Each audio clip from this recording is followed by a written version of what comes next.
Right, so a major development has happened at the Foreign, Commonwealth and Development Office, the FCDO as it is called these days, since the International Development Department was done away with and rolled into the Foreign Office, as one of their top diplomats has just quit. But not just quit, they've quit with an excoriating resignation letter which is literally titled FCDO Complicity in War Crimes. The Foreign Office is, according to this diplomat, complicit in war crimes as a result of the ongoing arms sales to Israel. As a result of that, no longer wants anything to do with them. Now, for as much as it can be cited that Labour have only been in power for 6 weeks, that surely so much of this cannot be attributed to them.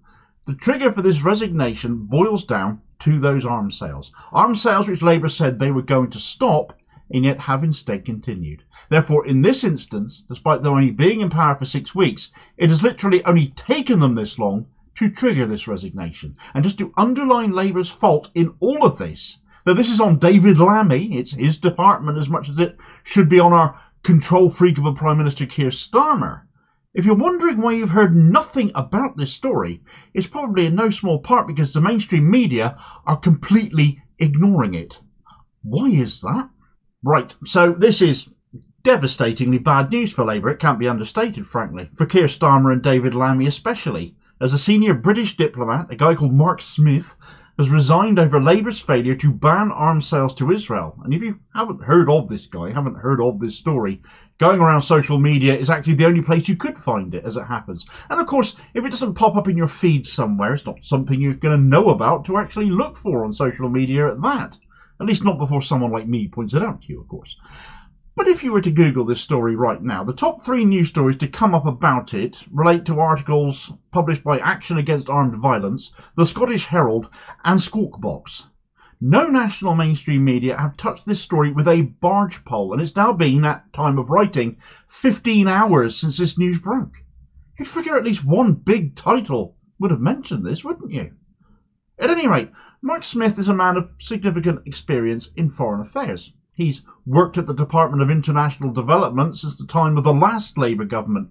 Back in 2006, he started there as an advisor to the Africa Regional Department. He then moved to Mozambique and then Nepal, before finally ending up as the head of Africa Programmes and Expertise Department back in London, a post he took up just last February. He's been a key diplomat for getting on for 20 years. And it's taken just 6 weeks of a Starmer-led Labour government again, of David Lammy being in charge of that Foreign Office department, for him to resign. And his letter truly damns them and the department. FCDO Complicity in War Crimes. I write to you on my last day in the FCDO with a message I never wanted to send. It is with sadness that I resign after a long career in the diplomatic service. However, I can no longer carry out my duties in the knowledge that this department may be complicit in war crimes. As former pen holder on the arms export licensing assessment in MENAD, I am a subject matter expert in the domain of armed sales policy. Each day, we witness clear and unquestionable examples of war crimes and breaches of international humanitarian law in Gaza perpetrated by the State of Israel. Senior members of the Israeli government and military have expressed open genocidal intent. Israeli soldiers take videos deliberately burning, destroying and looting civilian property and openly admit to the rape and torture of prisoners. Over half of Gaza's homes and over 80% of commercial properties have been damaged or destroyed. Whole streets and universities have been demolished. Humanitarian aid is being blocked and civilians are regularly left with no safe quarter to flee to. Red Crescent ambulances have been attacked. Schools and hospitals are regularly targeted. These are war crimes. There is no justification for the UK's continued arms sales to Israel, yet somehow it continues. I have raised this at every level in the organisation, including through an official whistleblowing investigation, and received nothing more than, "Thank you, we have noted your concerns." Ministers claim that the UK has one of the most robust and transparent arms export licensing regimes in the world. However, this is the opposite of the truth. As a fully cleared officer raising serious concerns of illegality in this department, to be disregarded in this way is deeply troubling. It is my duty as a public servant to raise this. I urge you, as officers of good conscience, to join the many colleagues who have also raised concerns over this issue. The FCDO has some of the most brilliant, hard-working and good-hearted people I have ever known, and I have been proud to work alongside you. I hope that we can look back on history and be proud. Best regards, Mark. So, this is a guy who, as a penholder, as he referred to himself as, who therefore was one of the people cleared to literally sign export licenses for arms, as he did for MENAD, which he mentioned, as he referred to there, which stands for the Middle East and North Africa Department, as it happens, which would cover Israel. So it's not like he doesn't know the politics of the area, can therefore comment in a professional capacity when it comes specifically to arms export licenses to that country.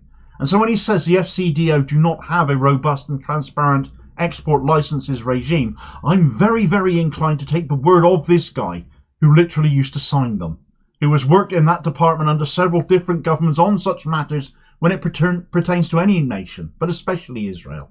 And especially over the word of a pair of Labour friends of Israel, like Keir Starmer and David Lammy. And the mainstream media staying quiet on such a damning matter can only be seen to be providing cover for the new government when it deserves none whatsoever. This is a scandal. They should be telling people about it. Mark Smith literally titled this letter FCDO Complicity in War Crimes. And although he toned that down with a maybe in the content, I think a lot of us are of the view we're way past that point now.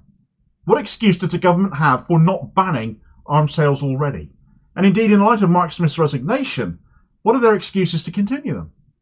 David Lammy is currently grandstanding in the Middle East, purportedly talking up peace at the moment between Israel and Gaza. But how can anyone who is still signing off on arms sales to Israel right now, which has prompted this resignation, possibly be credible suing for peace when he's representing a government that is blatantly on one side and not the side of many of the people of this country at that? Lammy, you're part of the problem here. You're not the solution. Where we need the expertise in that department of people like Mark Smith, we've now lost him as a nation, yet are still stuck with Dave Lammy, who Israel have handed some £33,000 to in donations, and had the brass neck to say this not all that long ago. Now been calling for 12 days for David Cameron to publish the legal advice so that we are clear on whether Israel has contravened international humanitarian law and therefore arms sales should be suspended. You hypocritical waste of skin, Dave.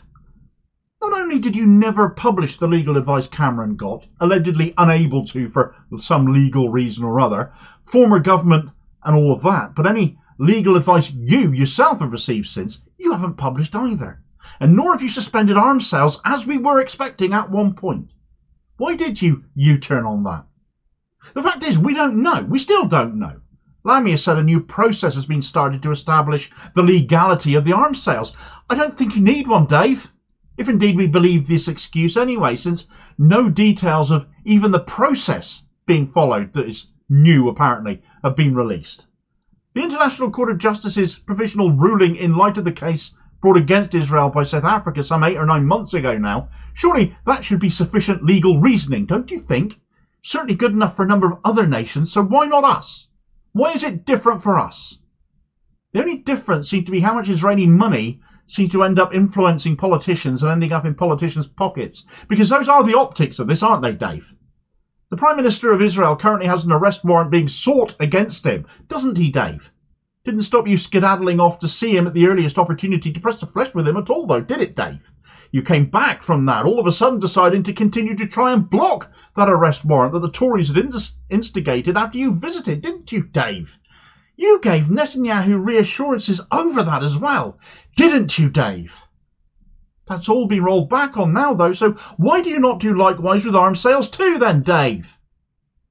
Fundamentally, David Lammy isn't just out of his depth at the Foreign Office, he would be out of his depth in a bird bath. It appears damage limitation has had to be done around him where it comes to Israel and Netanyahu, because he can't be seen to be impartial. Not when you're shaking the bloody hands of the genocidalist in chief, not when you've taken donations from pro-Israeli sources, but then you're not alone in that, are you, Dave? Half of Starmer's cabinet have done that, utterly compromised when it comes to Israel. And not just directly because of Israel, but indirectly, as they continue to say how high each time the US tells them to jump. But a key Foreign Office diplomat resigning after 18 years, citing all of this is his concerns, his reasons for quitting, concerns the government are complicit in war crimes through their actions. The fact there appears to be blanket silence from the establishment media on all of this too. The wagons are being circled, it seems.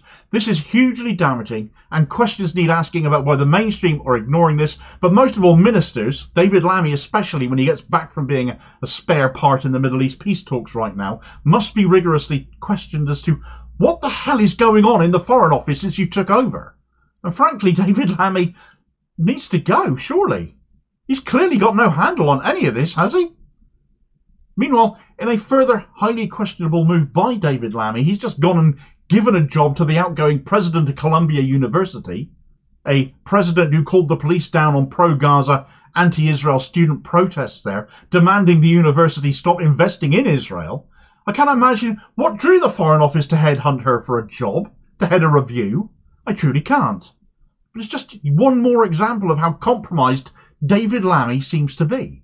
All the details of that story in this video recommendation here, and I'll hopefully catch you on the next vid.